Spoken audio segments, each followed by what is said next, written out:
Hey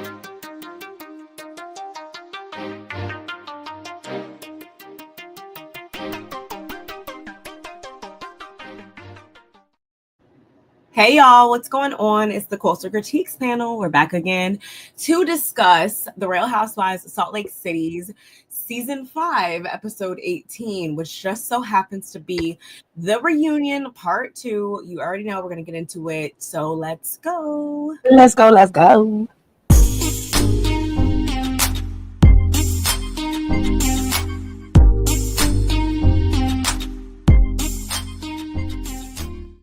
And we're here. Yeah. We're back. Told y'all we were going to be back in not a lot of time. And voila, here we are. We are now on not the first part, but the second part. 3 parts total of the Real Housewives of Salt Lake City. So, oh my God. When I tell you guys, this played on all of my emotions, from a moment of where I thought I was going to cry, was crying pretty much, from, bouts of laughter, confusion, just the whole nine. And yeah, as I said, we're definitely going to get into it. I cannot wait any longer, but before we do that, you already know. The business. You guys got to make sure you guys are subscribed to Barb and I's channel, California Cutie, 2 E's, don't forget 2 E's, and then of course BarbMeetsWorld. We need you guys to subscribe to both our channels. We are both growing our channels still and always will. Okay, there's not going to be never a time where we're not trying to grow our channel. We want you guys to like this video on both our channels, because we are streaming live from both channels. So you can go throw me a cutie in the chat. You can throw a heart in this chat, in Barb's chat, to let you know, let us know that you're here. Leave us a comment. Actually, you can leave us a comment. Playback game. You know, you guys, we love y'all, and leave us a comment there, because we can keep the conversation going, as my good sis always says, and I've been having a nice little conversation with people, in the chat. So yeah, keep the conversation going. And hopefully, you guys are enjoying our stuff. And then of course, at the bottom of the screen, you can follow us on different platforms. If you guys have any of these platforms and you choose to follow us there, go ahead and do so. Okay. And then we have a Cash App. Both of our Cash Apps are down there. And then we only, really need a like. That's the freest and easiest way to help us out. Okay. Puts us in the algorithm. Liking the channel and talking to us puts us in other people's algorithms, so that they can get, a taste of us. Okay, guys? Yes, all of the above, everything that my good sis said. Please do it in that order. Yes, thank you. And also, we need to say hey to those that are in the chat. Hey, Yvette, what's going on? We love having you in our chat. Yes. Hey, Yvette. When I see your name, Yvette, first thing that comes to my mind is LL Cool J song. Dear Yvette. Dear Yvette. Dear Yvette. Okay, I'm done. Because Barbara's like, wait, what? Say what now? We love to see it, y'all. But again, okay, so we said last week that the episodes, well, I watched this one on Peacock the second time around when I watched it. So there were I wouldn't say that it went on for as long. It didn't go on as long as the episode last week, but there still were a couple of extended conversations and stuff. So, we're going to get into all of that.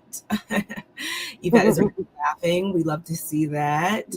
Hey, Orange Blossom. Hey, ladies, we need Queen Brittany to shake this reunion up. I was tired of the Monica argument. Yeah. Oh my gosh. What's up, Orange Blossom? And honey, literally in my notes, I was like exhausted. It's you know what? It was like a dog chasing his tail. Mm-hmm. And how long you gonna watch that until you be like, all right, get this dog a dang on treat so he can stop chasing his tail? That's what it felt like. And I also think that that wouldn't have went on as long if they would have really went to who the person they should have put it on, which was Whitney. But we'll discuss when we get there. We sure will. We sure will. Thank Thank you for the you. compliment. So sweet. But yeah, so right where we left off in part one is exactly where we pick up in part two, y'all. We pick up with Todd, giving his piece about how Gwen's personal business was being talked about so openly on the show. And he makes the assertion that Bronwyn had, again, trigger warning, y'all, gotten rid of the baby. That was also a part of it as well, was them just speaking so freely on those topics. He didn't take too kindly to that. And then while he's saying that, though, y'all, we have John Barlow jumping in to tell Todd to watch his tone. He didn't like how he was speaking. He had issues with how he was speaking. So, John thought it was okay to just insert himself right at this point in the conversation. And Todd, he held his own. He didn't cower. He didn't waver. He didn't do anything of the sort. He was very much like, no, I'm not going to watch my tone. How about you watch your tone? And I think I hit on this topic when we talked about part one. Todd isn't someone who I've seen, mince his words or not, know how to get his point across. So in this moment, I don't feel as though his voice elevated or he adopted a certain type of tone or, changed anything about how he was speaking. But I think this was just a way for John to exercise his viewpoint on it. And I just feel like he could have saved that one. But again, Todd held his own. What do you have to say about that?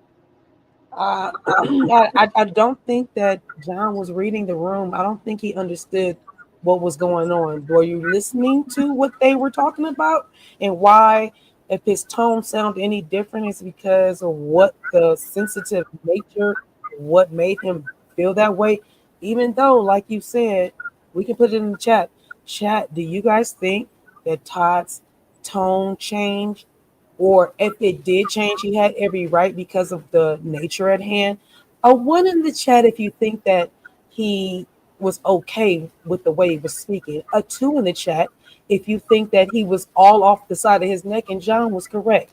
Because for me, I think that if he had every right to be, because it was a sensitive subject. But then on top of that, he did not, to me, comment in that manner. Especially if you're going to turn around and say right in that same breath, and where's security?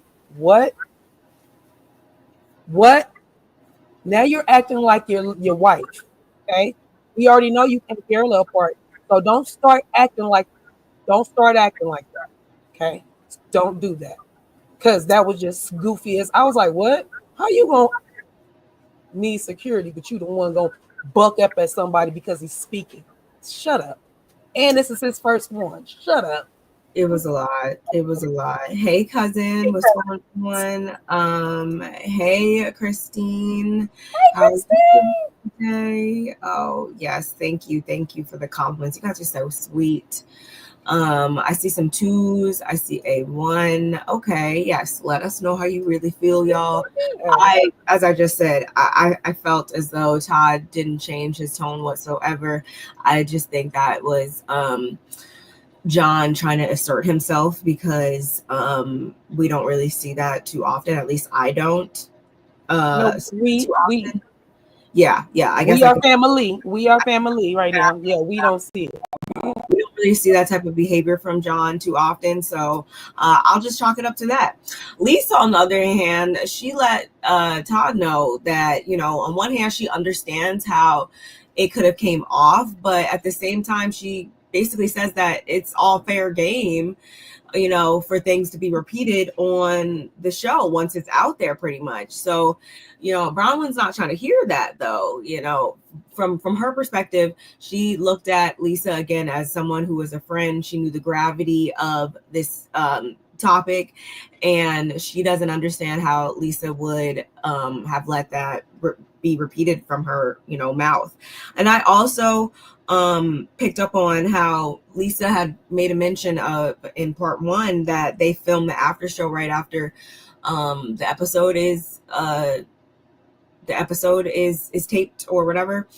I'm saying that to say, if Lisa, not only did you live it once, but you actually relived the moment, relived the scene when you watched it back, and then you still chose to talk about it on the after show. I feel like that's where Bronwyn was coming from. Like, Lisa, you had multiple chances to rectify this, and you chose not to, and now everybody's hearing about it. I don't know, that's just how I felt about it. And then we have Andy speaking on how Todd's regard for Gwen is admirable. And Todd, of course, appreciated that. Did you have anything else to say about that part? I just want to make sure I understood what you were saying. You said that when they do their episodes that same day, they do their confessional as well. What did you say? I took it as though they do it before the season airs, I think is what she said. So she had time to again, she saw it, she lived it once in the moment, she saw it back, and she still decided to go forth and speak on it during the after show, when she could have just let it be, and we wouldn't even have heard about it, because again, we didn't see that clip. That was unseen footage. We would have never saw it, I feel like, if Lisa didn't bring it up again voluntarily on the after show part. That's just, me trying to give some more context as to how I dissected it and, adopted the angle that I'm adopting. Got it. Yeah, just poor taste. Lisa, that was in poor taste all the way around. She just can't. There's no other way to spin it. There's no way to get out of it. Like, literally, you're just wrong. I'm sorry. You're just wrong on this one. What's up, Kimmy Nicole? And what's up, cousin? I didn't say hello to you, I think. Yes, I don't know. Yes. I didn't say. I know I didn't say hello, cousin. So, yeah, hello, thank you for joining us. Hello to everybody who's also potentially watching in the bushes too. Then someone asked Angie, why does she hold Meredith accountable for the gay rumor when all, she said is that they're rumors. And on the flip side, you never held Whitney accountable last season when she got Gunica to spill the rumor on camera. I knew it wasn't, going to be long before we got into all of this. And so, of course, Angie's going to respond and say that, well, it was obvious that there was conversations held off camera about me. And at this point, she can only just take Meredith's word for it. Meredith said that, it happened the way that she supposed it happened. And there's really nothing Angie can do more than just accept that, especially when they've said that they're going to be moving forward and they're just going to let the past be the past. But Meredith in this moment, I feel like was still trying to get her point across. And it wasn't even just Meredith. It was that whole entire couch that spoke up in her defense, I want to say. And Andy's like, okay, hold on. First of all, let Meredith speak. Heather, Lisa, everybody. And when she does, she speaks on how Angie spent 2 years accusing her of doing something that in the end, Angie actually did to her tirelessly. So she starts rattling off the ways in which Angie came at her business, her marriage, etc., etc. Her home. Very on brand with, Meredith playing the victim. Y'all know. And again, her whole thing is that you're doing to me exactly the things that you're accusing me of.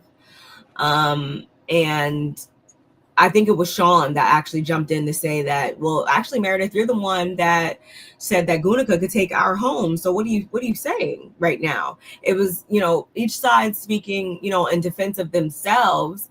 And I feel like Meredith tried to deflect, especially when she was talking about like vocabulary and stuff, and knowing the definition of the word leverage and all of that. I personally have to still side with Angie and Sean on this. They even played back the question being asked, and I feel like was this when Andy said, like, are we really having this argument? Like, is this like seriously what it is right now? He's trying to unsort everything.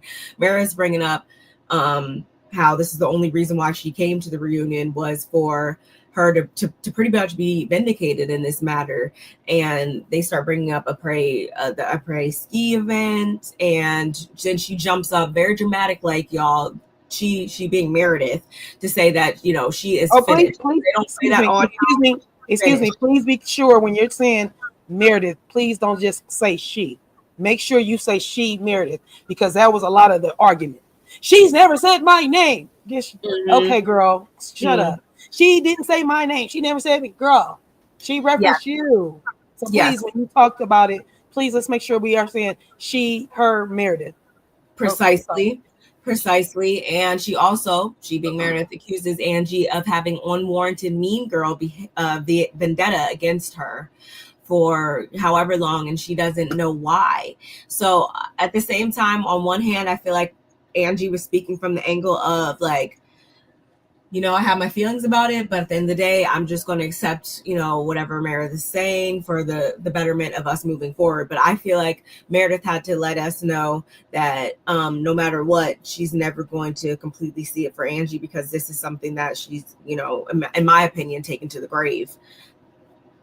I don't think she was speaking from an angle of wanting to, like, she wants to be vindicated in this above all else, more than she wants to maintain the makings of a friendship, I feel. Yeah, agreed. I totally agree with that, because literally when how Meredith was like, yeah, she came for me about my home, you know, because I have a rental, and you know, and I get Airbnbs. I live out here like 6 months of the year. And Andy's like, but don't you have a rental?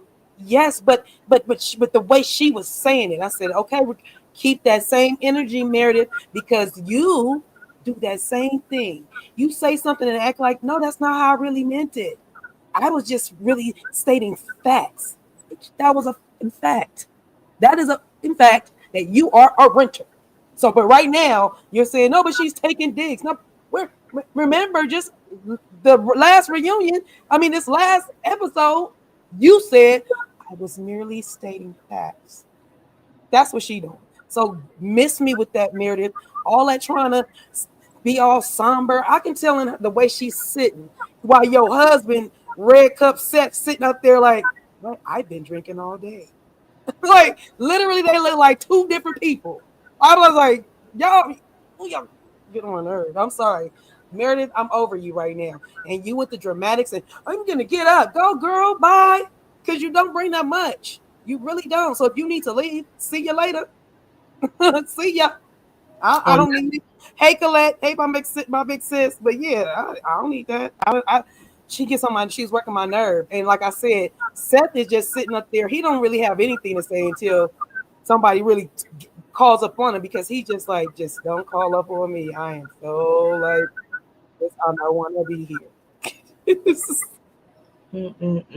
Yes. Hey, Colette. Hey, everybody who's just coming into the room. Make sure you're liking the video on both channels. Why do they give Monica so much credence? Who cares what she says? Exactly. Like, I feel like we bypassed that. The fact that the person that you guys are talking about that is supposed to be like this credible source has proven themselves to not be too credible and too reliable and too much of an innocent source. So let's be real here. But anyway, Andy, he directs his line of questioning now to asking John about the altercation him and Justin had, you know, at Angie's anniversary event. And John talks about how he was embarrassed by his second reaction. And again, he just did it as a means to diffuse the situation, even though that's not exactly how it played out. And Justin does assert at the same time that he didn't raise his voice. He simply just jumped in to ask, you know, what is she lying about? And he recognizes the first time, though, at the same time was more aggressive than the second time. That's what threw him off, was how they were making it about how he came off that second time. Anyway, Andy also asks Sean about the rumor regarding the whole threesome. Yeah, that rumor that Whitney brought up in Mexico. John's like, yeah, he never heard of that rumor. That's first and foremost. And then we kind of point the focus on to the circle jerk comment with Sean, throwing his head back pretty much and saying like, oh my God, I'm never going to get rid of this. You could tell he is over having these conversations about his sexuality and, what's going on between him and Angie in their marriage. Lisa, she tries to downplay it and say that, first of all, she didn't even know what a circle jerk was, according to her, until like 2 weeks prior. Yeah, okay. And she just brought it up kind of like as a analogy. And Whitney, her whole thing was that, she just wanted to apologize because, again, this was the most majorly horrible thing that she's ever said about Lisa, was about her marriage. So she not only apologizes to Angie or to Lisa, but she actually apologized to John as well, and he actually accepts the apology. But that's not where that conversation stopped, because then they get back onto the circle jerks of it all. And Electra, she was even brought up. I think Angie said that she was also trolled about whether or not Sean was gay. It's 2025. Like, why are we even focusing on stuff like this in the first place? And I thought, at the finale, we were, supposed to be starting off anew, only for us to now be where we are with this whole thing. And Andy actually had to use his little safe words or whatever. What do you have to say about the circle jerks of it all?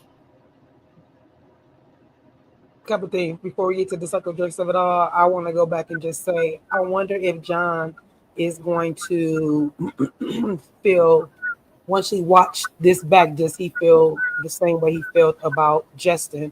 Like, it, he made a big deal out of, they thought it was bigger than it was, both of them, but it was still in the moment. So what I'm meaning, so with Todd, are you going to be, when you've seen it back, I wonder if he thought like, damn, his tone wasn't, it wasn't even that bad. And I did this. I'm wondering if he's going to have that same thought. Because when he started talking to Justin and he did all that, I was like, oh, you saw yourself back and then thought, okay, so maybe you'll see yourself back and then think that maybe I shouldn't have said that to Todd. That was my first thing about that. And then as far as Lisa trying to make an analogy at that moment, wrong road. Like, that was a completely wrong road to take, because as we all know, as we're talking about right now, that a rumor did start with them. So you could have just said, remember when the rumor had started about Sean, not even repeat what the rumor was. Like many rumors on the shows happen. They might say, the rumor, and if the people haven't watched from the beginning, they don't even know what rumor you're speaking of. Just saying, you some things you just wasn't right. And I just feel like she was squirming and, puss popping and backpedaling and all that. And then on top of that, to be honest, I've never heard that saying, the circle jerk. I never heard that before. I don't know. I've never heard that before. And I heard Mary say she didn't know what it was when she was on the after show. I was like, thank you, girl, because I didn't know. And I still don't know. I don't even want to know. I just put my mind. I think I know, but I don't know. And so, and then I feel bad for Sean and his daughter. Like, if Electra is going through something, or people are coming for her and her DMs, or even keying behind her back at school or any of that, cool.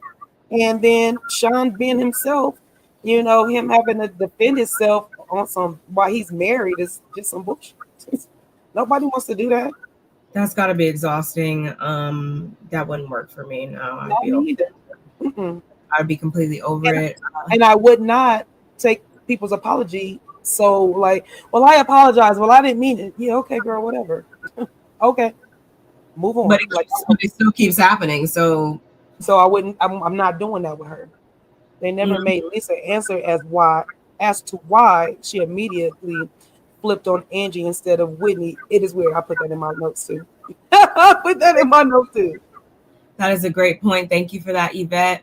The next viewer, though, your point, I should say, is geared more towards Bronwyn and Todd's dynamic with the person talking about how it comes off as though Todd is reprimanding Bronwyn more so like a parent and a child more than a husband to a wife. And Andy actually points this question to Heather first and asks whether it pretty much gives off her ex-husband tease. And Heather does say that for a long time she tried to make her marriage work, and she wanted, just because she wanted to be married.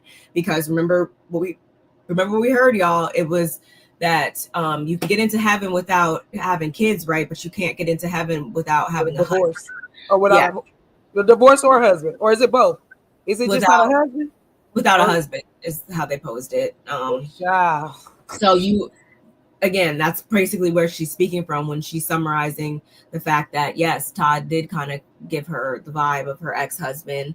And then we have Bronwyn over here talking about how,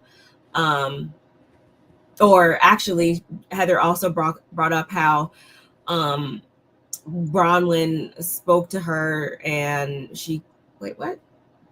She, and so when Bronwyn spoke to her, she came off very positive. I don't know, I wrote that. Anyway.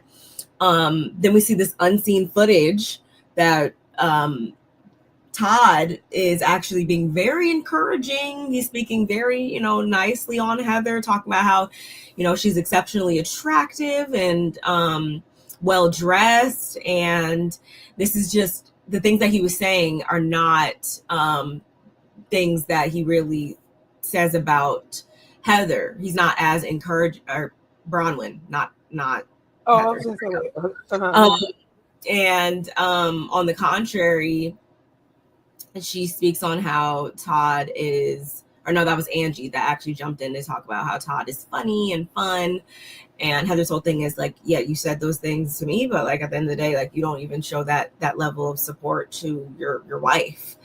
So there's a disconnect there. How did you feel about that? I have already spoken, I feel like, ad nauseum during the season about how Todd and Bronwyn's whole dynamic, it does seem like sometimes she does cower for him. It does seem like sometimes he is the reprimander, that he's kind of like the one that kind of dictates a lot of how the marriage moves, and he dictates how she feels, because she's even admitted it to us in the past that, like, Todd's approval might mean everything to her, right? Isn't that what she said? So I think this viewer was just pointing out a lot of the stuff that we've seen, and maybe these are the things that she said that they've watched back and are going to change come next season. I guess we're just going to wait until then, but I don't really see this being something that is going to change. Clearly they came onto the show thinking, and she even spoke in part 1 about how coming into this, she thought that she had a great marriage, and she thinks that it's an even better marriage now that, the cameras have cut off for the season. So I just don't see them changing it. I feel like it's going to be maybe presented differently, but ultimately each of them are solidified in who they are, I feel like, in that marriage. Unless they get counseling. That's what I was going to say. The same thing. I don't see Todd wanting to do that, but I just feel like if Bronwyn really can tell him her true feelings and not always trying to please him, then she should be able to say, look, I think we need some counseling, because I think that this is fixable. Not that you need to be fixed or I need to be fixed, but the way our relationship has been working in the past, we're 10 years, 12 years in, things change, I change, you change, we might need to go seek some counseling or, to help get us through whatever they're going through. And they did. I do like the fact that they made a commitment to each other to say that they, saw each other on camera and didn't like the way they talked to each other. So, that's a step in itself, which I like that too. And then I don't know. I just know that because we're gonna go into. I saw Todd give Bronwyn a look when we go into the next segment, I think, And I was like, ooh, this gonna be another conversation. But Next segment? yeah, we'll get to that. But I literally think that you might be right. They might be stuck in their own ways, and but I feel like this is a thing that happens with housewives. You see yourself on TV, you see what other people see. Because you're in it, you don't see it, and you see it from other people's perspective. Because now you're on the outside looking in because you're watching it now, and you be like, "Dang, I didn't even realize he was doing all that, or I was doing all that, or I'm that miserable, and I'm able to hide it so good." Like I literally think there's a lot of things that can happen from them watching themselves, and if they really want to change, they will. If they don't, and she's cool with it, I can help her. I ain't tripping. Yeah, I guess this is part of the extended. And that's what I was thinking. I said, I don't remember him saying anything about Heather and the way she looked and all that. But then I do remember Yeah, they did. So I was like, okay, good. I'm glad you are bringing those scenes up. And I because it does kind of sound familiar, but I don't remember. But at the same time, ask her that. oh, it's when they were on she wasn't on the trip, so I don't know. I can't remember. It does sound familiar now that I think about it. I forget when they had that conversation because actually I forgot the part where as he was giving Heather these compliments, Bronwyn chimes in and she's like, "Oop, like you're laying it on a little thick there." She says something along those lines like, "Oh, you're taking a little far now," or whatever, which I thought was hilarious. And then again, Angie had closed it off with I don't know if that was to I guess kind of undermine what the point Heather was trying to make. Angie was just talking about how he's came off as nothing but fun and funny to her.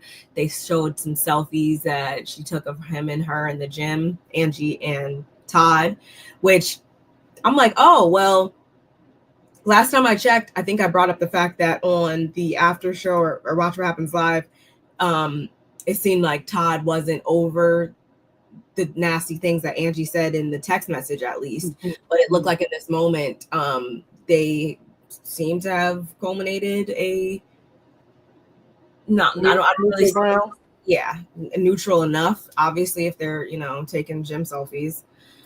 Hey, princess. Hey, princess. But then we get into Justin not standing up for Whitney when Seth called her a biatch. So Andy asked Justin, like, why didn't you stick up for Whitney in that moment? And Justin's whole thing is that just that morning, he recommitted himself to not getting in the drama. He was going to stay out of it. And he didn't want no parts of it, only for him to then, watch it back and realize that, he should have stepped in because it did come off a lot more aggressive than it seemed like, I guess, in the moment to him. And so Whitney, did you guys catch Whitney's face? I feel like Whitney still looked very much like she was annoyed by it. I don't think Whitney's going to she's not letting that ride. She's taking that to the grave, if you ask me. Y'all let me know in the comments. She gave this look like real quick. The camera panned on her and I was like, oh, Whitney's still on that. But y'all, and this is when I texted you actually last night because we get so none other than Solo Cup Seth, y'all. We get Solo Cup Seth. Oh my gosh. He pretty much attributes his poor behavior to him being drunk. So much so that he lets us know that he had been sipping since 7 a.m.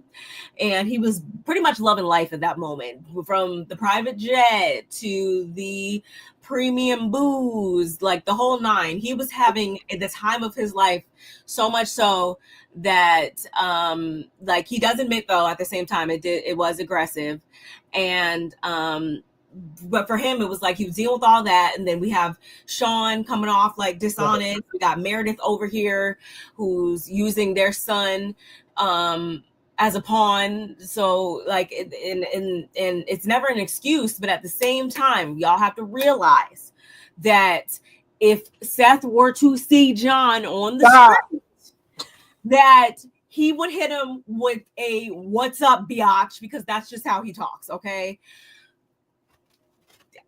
Like I said in the beginning, this is when I texted you because all of that word salad just to say pretty much that you was just drunk. You was just drunk. you had your solo cup. You had several solo cups full of that top shelf liquor. He said he started at 7 a.m. Let's go with 7 a.m. 7 a.m. On the dot, and he probably already knew he was leaving early, so he's probably double fisting. Honestly, at that point, he was probably double fisting from 7 a.m. and it got the best of him to the point that he had to let it slide. But even though it's actually how he would normally talk at the same time, so it really wasn't letting anything slide. That's just how he talks, you know. Well, here's the thing. Heather and Lisa both were cackling like that's what he really, how we really talk. Like he really does this. This is how he is. And I'm thinking to myself, so to me, what it sounds like is that he's always red cup Seth, like we always say, because only people like that, to me, and I can speaking from experience, people like that, they always have that, like, that's what they be like. No, that's your good time. That's your good time. Like, you're on a good time, and you think people don't know you're on this good time. So that's how you think that you can get away with. That's how he just talked. That means he's always drunk then. He's always drinking. He's always happy. He's always not Happy Eddie, because Happy Eddie be off the Happy Eddie. But Red Cup Seth be off the Red Cup morning, noon, night, whenever he feel like it. So we already know that. And it's so funny, sis, because I have one, my red cup, I have a red cup that has a hard plastic in the inside, but it popped out, so I was going to glue it back together because it's a real cup. But I was going to bring mine because you know how we never, when y'all see us prop, we don't prop together. We don't be like when we did the bang yang yang, we didn't do that together. We actually did it to each other. Last week when we did the eye patch, or the 2 weeks ago, the eye patch, we both had it on. We didn't say, oh, I got one. Yeah, I got one. You got one. Let's just do it. Like, I literally was gonna bring my red cup, but because I'm drinking agua today, I was like, I'm not gonna bring my red cup up. So for you to have your red cup sit right there, I was just like, look at my sister. We just always thinking. We always on the same page on like, there's the prop. We have one. But nah, I don't believe nothing he was talking about. I believe you were mad. You thought you had a moment. You was calling her a bitch. And the moment that Seth turned around and said to Angie, well, you call my wife a bitch. And I'm thinking to myself, but that's a lady to a lady. You a woman, you're a man to a woman in front of her husband. You better be lucky he didn't knock that liquor off your breath if he didn't make that promise to himself. Because literally, you couldn't have said that to me in front of my husband. Two things could have happened. One, I'm going to golf, which is going to make my husband have to fight you anyway, because I'm going off to no end because my husband's here. Two, before I even speak, my husband should already been already on it. That's all I'm saying. Like, those two things is going to happen. If my husband made a pack, he didn't say nothing to me, he ain't say nothing. Oh, that pack about to go out the window because I'm about to get in that ass. You ain't about to call me that. I don't care. I'm not your homie. I'm not your homeboy. I'm not none of that. So don't talk to me like that. So I literally was like on Whitney's side, like, yeah, no. Face, yeah, no. And he was like, I did say I'm sorry. I was like, not good enough. Not the way Meredith would hold everybody else's feet to the fire. No, that's that. I'm sorry. No, that's not good enough. I used to have one of those. Hey, because we do. Yeah, you ain't gotta have that look up. I got that thing from like CVS or something. I picked it up like, y'all got a single cup, and I was like, wait, it's a hard cup. It's a real cup. But like I said, feel like a red cup. Thing made me laugh to no end, y'all. I really thought that was an excuse. Because he was saying so much stuff just to say I was drunk and off my behind, pretty much. And Whitney, again, the point that I was making before, y'all, about how Whitney clearly isn't over it. It was, I feel like, even more so solidified in this moment when she was like, okay, so like, what made you feel the need to be so aggressive then? Like, she wants real answers. She's not falling for the BS. She's like, you know, instead of recognizing that, like, why were you so aggressive? And it was actually Meredith that chimed in because she needed to make excuses for her husband in this moment, in my opinion. And she says, because you were inserting yourself into a conversation regarding our son. And, you know, Whitney, of course, at that point couldn't really argue with it because I'm like, I see what you did there, Meredith. You were quick to throw on that victim cape. Let's be clear. That around her and Seth. It wasn't even just she put it around her. It was like swoop around both of them. Yeah, I don't like when she does that. I don't like when she does that. But before you get off, because I just want to make this other point, because you had said this earlier, when that full couch kept singing like a choir, I needed to Andy just go like this so he can shut them up. Like, since y'all gonna all talk at the same time, y'all all got same, y'all all doing the same thing. When I go like this, that means the choir just stops talking, stop singing, whatever you're doing, because I feel like every time they had a problem with whoever on that one couch, all three of them talk, and it was just like, and they all think that we're one supposed to hear them, two understand what's going on, and three, y'all all sound stupid. Like, shut up. I don't need for Meredith to say, well, because you we were Meredith, shut up. Like, literally, I don't want to hear from Meredith because you don't. You want to play victim so bad, but you never turn it on the other person and look at it from their shoes or from their eye lenses and put yourself in their shoes. It's always your tragedy, your the way they're doing you is so much worse than what than the things that you do. I don't come for nobody while they had to go put everything you done said on camera talking about somebody. Like, Meredith, is she listening to herself? Like, I think I told you. I think no disrespect. I think she be off PILLs. I ain't even gonna lie. Something's going on. It ain't right. Something ain't right. Something ain't right. And I feel like that again.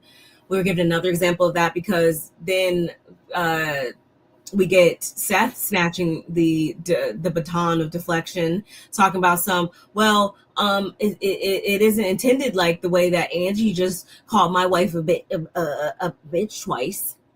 And then he said, okay, bitch. I was so confused about that. Like, I didn't know what they were all confused. I was confused. I'm like, I wish they would have played it back because I remember what happened. I mean, I remember that scene, and that scene, it was still kind of off because they kind of was talking to each other, and it wasn't like she said it twice. It was he took it out of context. He just heard what she was saying, but his wife was clearly arguing with her. It wasn't like, oh, Angie just woke up and said, oh, the damn, call her this BB. Like, that's not how it went. You're taking it out of context. That's why, furthermore, why he shouldn't have brought it up. Shut up, Seth. What are you talking about? Straight up deflecting so much so. Like, and Meredith didn't even, they clearly, their telepathy was off because Meredith didn't even catch what he was doing, because then she turns around to him asking like, oh, wait. She said that? Angie said that? Like, clearly she missed it. And she's like, well, if that's the case, then just like how Sean said, that would make you an abuser. And I'm like, see, I love how you flipped that, Meredith. Like, right before our eyes, just completely flipped it. So don't slide on Meredith. You can do that all you want, but we see you. Stupid. We do. Next up, Andy asks Todd about, how he felt about Bronwyn sharing his emotional affair with the ladies in Mexico, and all he says is that, well, I have to apologize because I still haven't watched that. I didn't watch it. And we have Bronwyn giving excuses for him, in my opinion, by saying like, oh yeah, it's just hard to watch, like yada yada yada. And for him, anything that Bronwyn shares on any level would be more than he wants her to share. And I feel like I'm gonna stop right there and say that, one, I feel like him not watching it is also like, yeah, okay, it's hard, but at the same time, I feel like that's a means for him not to just really just sit in it and, sit in the chair of shame and really just like he owns it. But I feel like it's probably like a, yes, I did it. Gave you your 5 rings and your 5 promises, 5 carrots, whatever. We're not going to talk about this anymore. Like, when he's done, talking about it, when he's done admitting his fault in it, like, we're not going to harp on it anymore. Is what I took from him not wanting to watch it.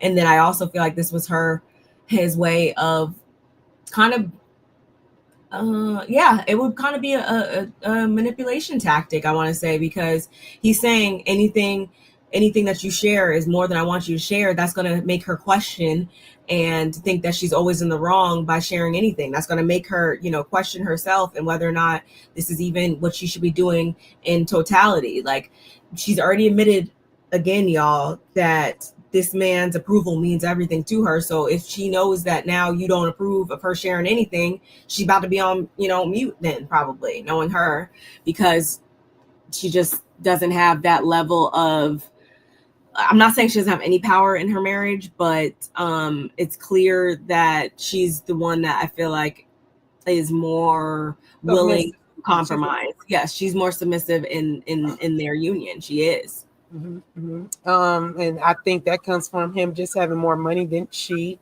and her, because like you said, then we didn't really get into what she really does for money and stuff. So I don't remember if we do. But with that,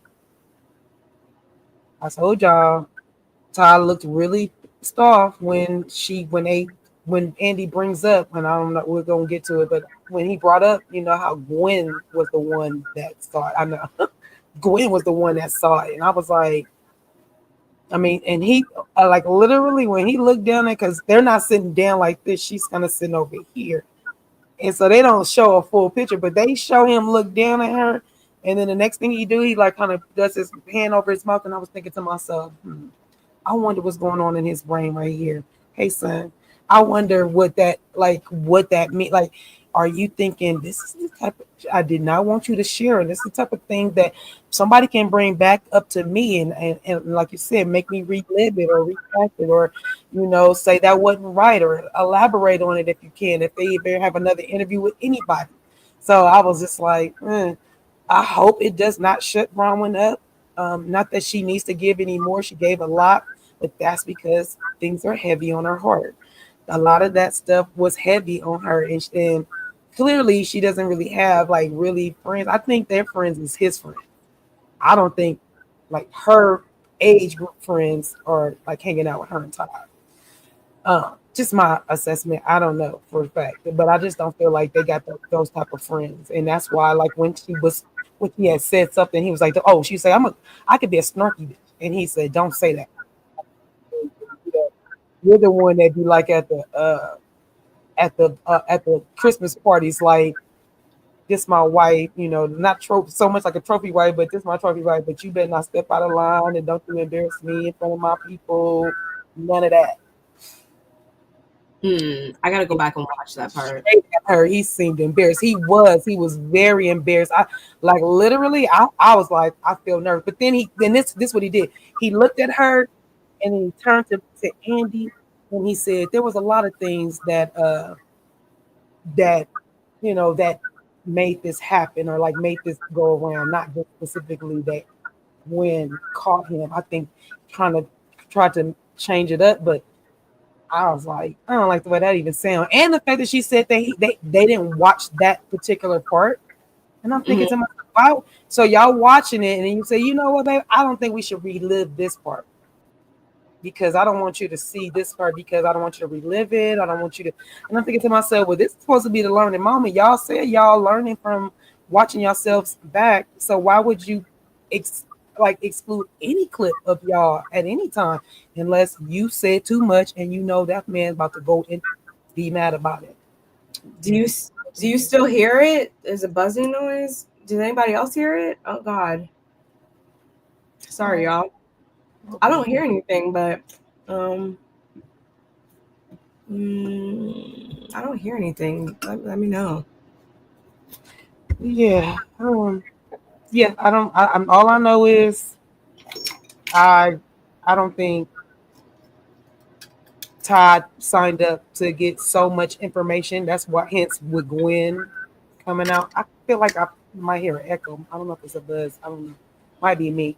But I do feel like Todd, like you said, he'd rather not share as much. And I feel like Bronwyn was like, well, I'm an open book.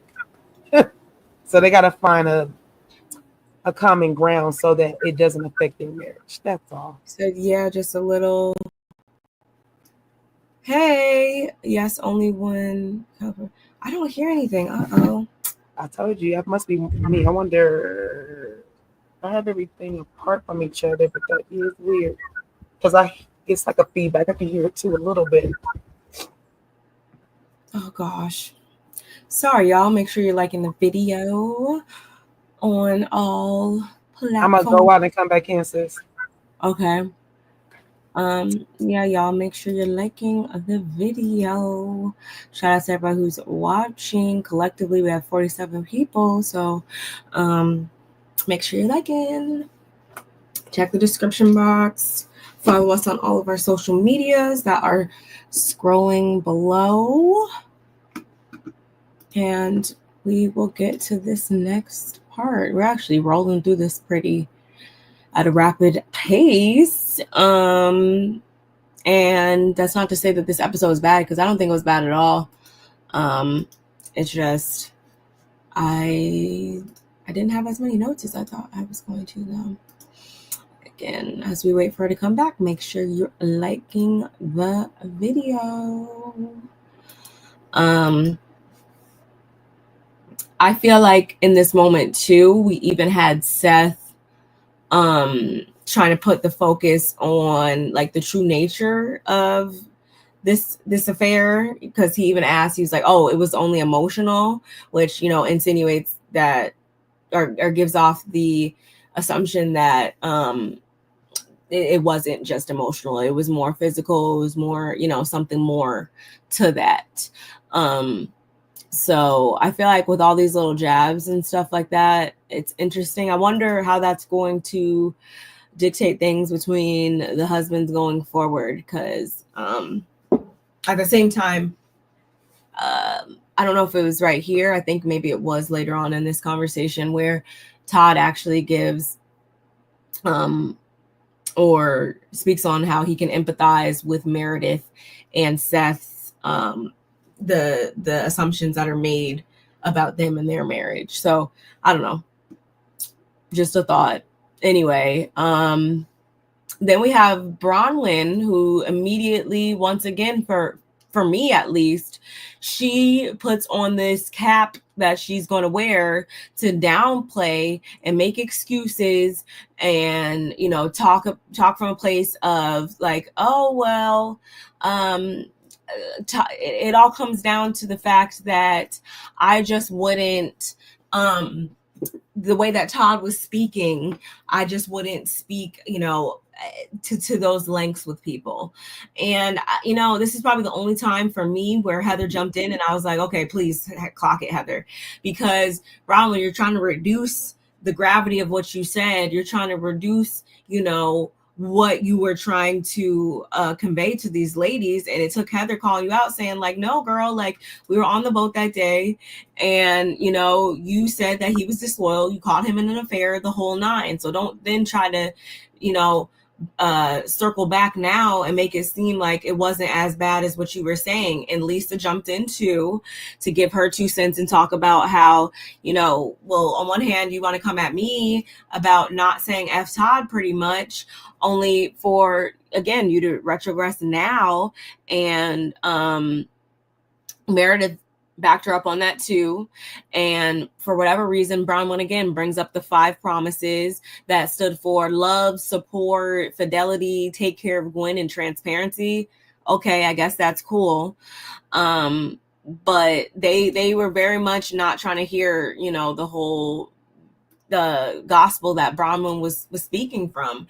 And I feel like that, again, this is something that we've seen with her time and time again when it comes to Todd, and even, you know, Lisa and just being on this show, where she tries to backpedal on some of the things that she said and make it seem as though she's just speaking from an emotional place in that time, but it's really not, you know, as deep as what she's trying to make it seem. And Meredith's whole thing is like, girl, like, how dare you?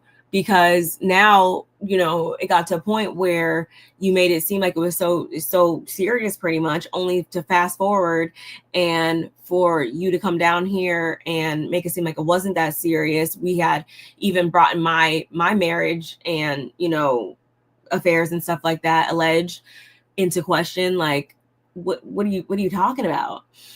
And I think Angie had, you know, extended her opinions and stuff in there too. And in the end, though, they're able to laugh it off enough because Andy brings up the fact that, you know, earlier in the season, we saw that Todd wasn't really too big of a fan of Vida Tequila and, you know, their whole brand. And so, of course, he had to ask Lisa how she felt about. We didn't get to see that. Oh, sorry. Yeah. No, tell us. In the extended version, or no, even before that, Andy had asked Todd about like how difficult it was. Again, that Gwen was the one to see him texting other people and whatever, and he was like, you know, it's all of it's difficult. And I'm like, again, I feel like that was a way for him not to just sit in that moment and us to really be able to like point our fingers at him and him just wear that cap of shame. I feel like that was a way for him to control it again. But anyway, Meredith, or I should say again, Lisa and her whole tequila. Yeah. Todd spoke poorly on her tequila, and Lisa actually plays it off and says, you know, she should take him to a tequila tasting course or something along those lines. And it was cute enough. I'm like, oh, like I thought she was going to, you know, verbally chop his head off, but we didn't get that. Todd actually laughs it off too. And then we turn back to Seth and Meredith's marriage with Seth speaking on how the distance between them actually does help in his eyes. It keeps things fresh. And he does not have a side chick in Ohio.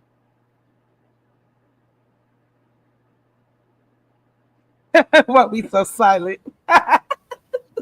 That's pretty much, that was it with the husband. Again, I pretty much interlaced everything I had to say about it.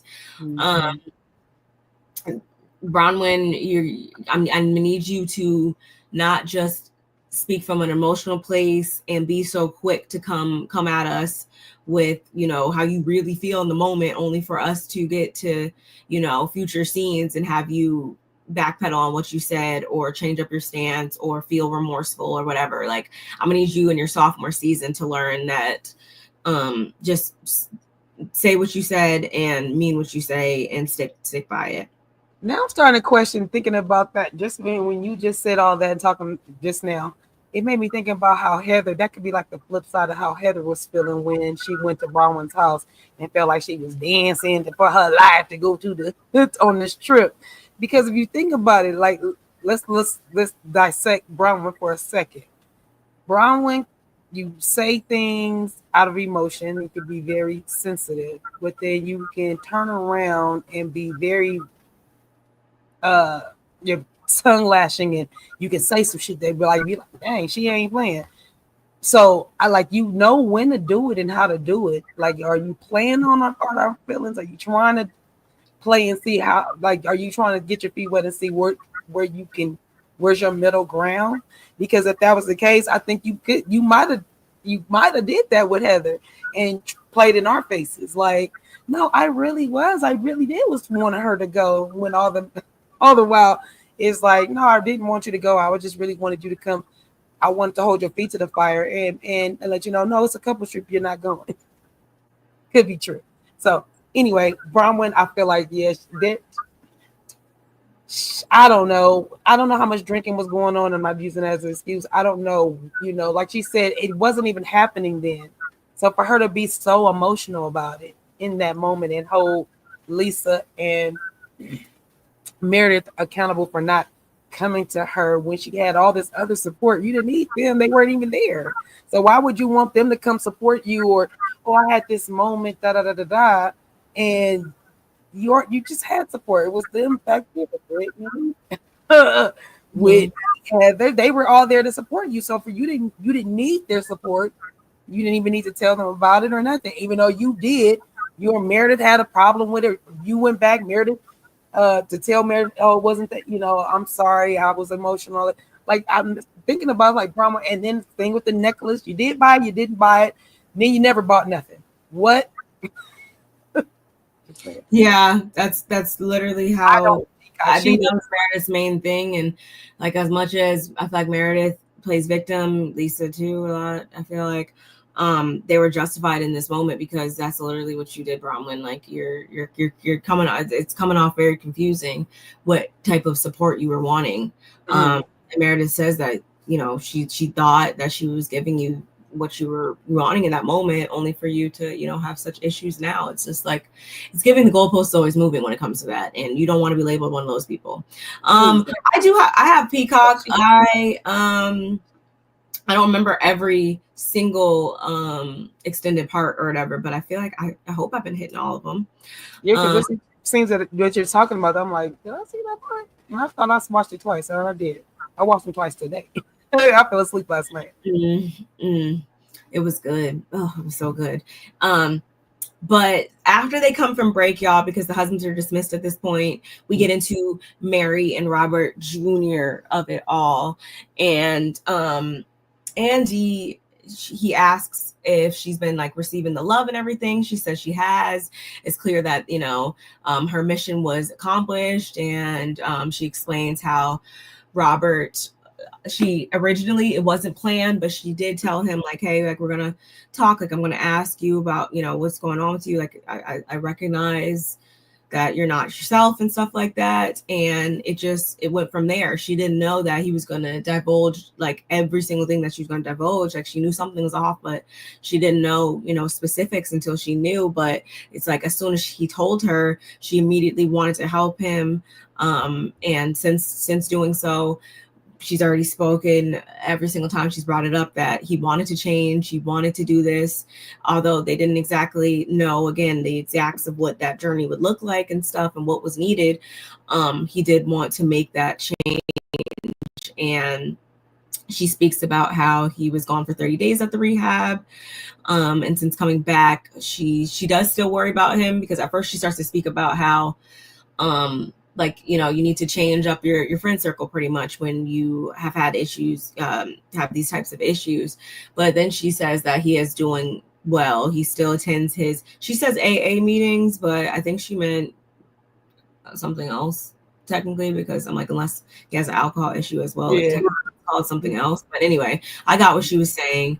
And he does ask about Robert Sr. She says that he's broken, he's strong though, and he did tell her that she was a beautiful mom. She handled that like amazingly. He's proud of her. All great things, which are big coming from him, because he doesn't just say things just to say them. And Andy also compliments how eloquent Robert Jr. was. You know, he gave us some real true insight into what this whole thing looked like for him. And I feel like that's why the ladies were able to empathize, or not empathize, but sympathize, and also give Mary her flowers on how she handled this whole thing. Heather watched it with her daughters, I believe, and so did Whitney. Watched it with her kids, and it actually helped Whitney, especially with, you know, we've seen in season 1 and stuff how it is with her dad and, you know, his addiction issues. And she wasn't really, I guess, able to ever really convey that fully to her children, like, but this kind of put it into perspective to where they now know why their grandfather isn't actively participating in their life. And yeah, they just speak highly of Robert Jr. Of course, Andy asks, or you know, brings Angie into this conversation, and Angie says that she felt honored to, you know, share this level of transparency between her and Mary, and she was fortunate to, this is the part of Mary that she's fortunate to see. And as far as with her mom, it kind of put into perspective, or I should say Mary told her something that she's always needed to hear, which is that, you know, if her mom was given a second chance, like, she's sure that she would do things differently. And again, this is just another glimpse into their like true friendship is what I believe they have. And at the same time though, Andy's whole thing is like, okay, like, it's so different when it comes to Angie, but at the same time, like, you and Meredith were like friends, like, so what is it not the same? Do you not get that level of support from her? And Mary's whole thing is like, it's just different. It's different with Angie. It's not to say that Meredith isn't a good friend. She's a beautiful person. She's a good friend. She's a good person. But it's just different with Meredith. She says that Meredith is someone that's checked on her a bunch with that whole thing. But it's just different. And Meredith then pulls out a list, or I don't remember how we got onto that part, but she pulls out a list of things that she's been called in this group that were not so nice. And because Andy asked her about when things kind of went left between her and Mary, and how she brought up the fact that Mary supposedly used her for 3 years. Meredith talks about where that came from, and it was mostly rooted in the fact that she was the main person checking up on Mary and stuff while she was, off the show and stuff like that. So that's just how she felt. And this scene, though, it does wind up ending with them hugging. Mary asks Meredith to come over and give her a hug, and they embrace each other, which was nice to see from my perspective. The only part that I really wanted to touch on that kind of threw me off, and I feel like is worth noting, is when they were hugging and stuff, and Mary gets up and she's like, Angie, like, you need to be good with her because because I love her, like, you need to be good with her. And it's like, although that's cute and haha he in that moment, I was kind of thinking back to like with Brittany, and I was thinking about how like that's cool, Mary, that you want them to be good with each other, but wouldn't that, like, if Angie wanted to hit you with the whole like, why are you excusing my feelings right now, wouldn't that be the same case as how you try to come at her with Brittany? Like, I don't know. Again, not trying to put 20 on 10 with it, because I don't think she meant anything malicious by it, but it made me think like, no, don't tell her to be good with her because you like, now that you're good, you want them to be good and blah blah blah, like, when that's not the same angle that you approach things with the whole Brittany and everything. I hope I make maybe because Mary like, well, I'm putting it on Front Street, I want you to be friends, instead of you just want to go behind my back in Mary's mind to go check on the old girl. Maybe. Yeah, I guess I could see that. I just was like, really like, okay, like, let's not do too much. But again, I know she wasn't being malicious when she said that. It just brought me back to that space. Speaking of Brittany, we'll get her on the next part 3. But all in all, if I had to rate this second part, I would give it a 7. I think still. Mm-hmm. I'm gonna go with I'm gonna give it a 6.75 because it wasn't as good as the first one. I gave the first one 7, maybe 7.5. So I gotta give it a little bit lower. And that's only because, and the only reason why I'm gonna say that, and it's not because I think because a lot of it had to do with Mary and her son, which I think that was like a 30-minute mark. So that took up a lot of space of us getting into some of the stuff that I really want to get into. Even though don't get it twisted. The fact that Mary touched so many people that Bravo said that they got into they got so many emails about what what everything and stuff. I thought that was great, and it does take. It's just so crazy that Robert Jr. and her both agreed to do what they did, and still keep it organic. Like, we're not going to discuss what it is, but if you talk to me, can you talk to me? We can do it on camera. We can do it off camera if you want to. And he probably said, no, we can do it on camera. And then there was a go button. Yeah, all that part was just like, okay.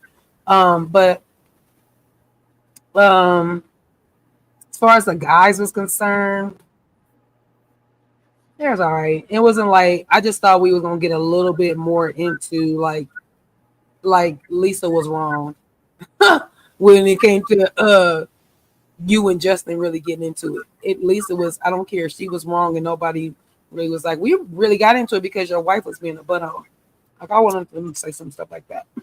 Hi, Irene. First live with you all. Hello from Long Beach. Hello to you in Long Beach. Hey, come on, Long Beach.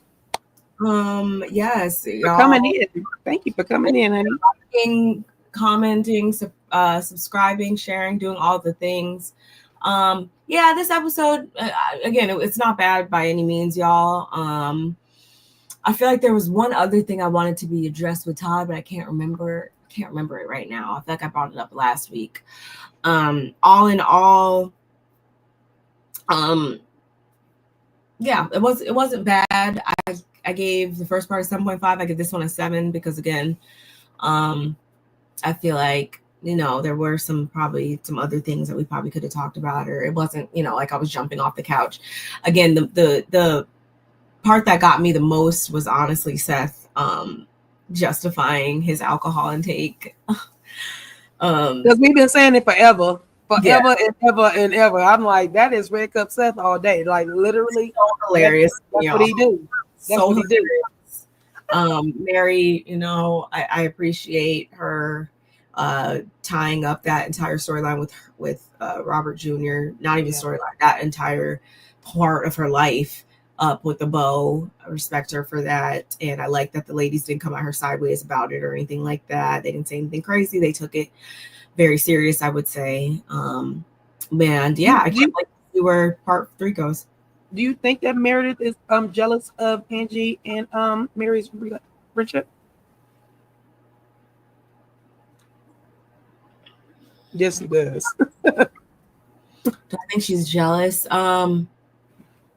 I wouldn't say she's happy. Like, I don't think she's not happy, but like, I don't see her being like, oh my God, I'm so happy you guys are friends or anything like that. I think it's just something where she probably, you know, it's like, yeah, that's good for you guys or whatever. She would downplay it more than likely. I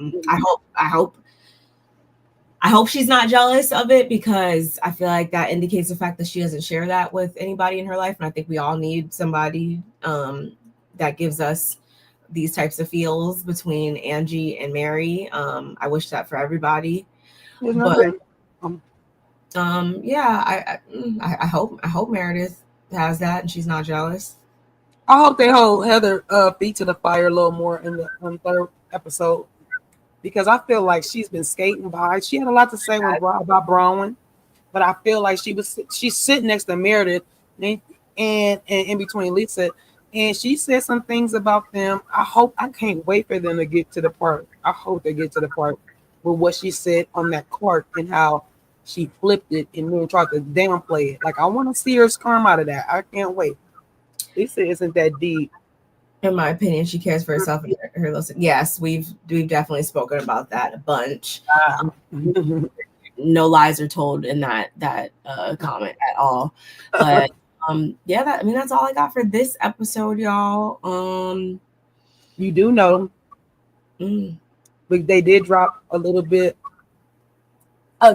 about Atlanta. They did. The Atlanta trailer's out. We do know that's coming. It's coming soon. That's all I got. That's all they're telling us is it's coming soon. And we do review that. That's why I'm excited about it. Because I know this is getting ready to go.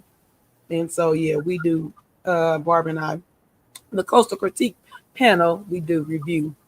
So, yeah, I was happy to see that. Excited about that. Excited to finish this thing off strong with you guys next week. Yeah, come on, Brittany, bring it home. Who said that earlier? Whoever said that in the comment, they said that right. Shout out bring it home, Brittany. Watch this in the replay. Shout outs to you. Yeah, y'all don't forget to like, comment, subscribe, share. Shout out to everybody who was in here in the chat and everything. That's all I got. I'll see you guys in the next one then. See y'all later. Sorry for the popcorn, y'all. Bye.